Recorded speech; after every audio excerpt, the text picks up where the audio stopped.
महत्त्वाची बातमी, स्वयं पुनर्विकासात कोणीही खोडा घालू नये असं मुख्यमंत्री म्हटलेलं आहे। तर मुख्यमंत्री देवेंद्र फडणवीस यांनी अधिकाऱ्यांना हा इशारा दिलेला आहे। स्वयं पुनर्विकासात कोणी खोडा घातल्यास कारवाई करणार असं मुख्यमंत्री देवेंद्र फडणवीस म्हणाले।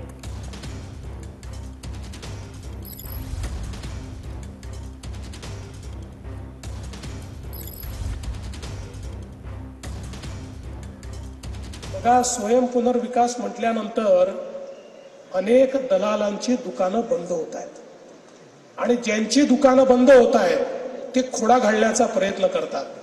पण मागच्या काळात जसं या बिल्डिंगच्या संदर्भात ज्या लोकांनी पैसे मागितले त्या क्षणी त्यांना आम्ही त्या ठिकाणी सस्पेंड केलं।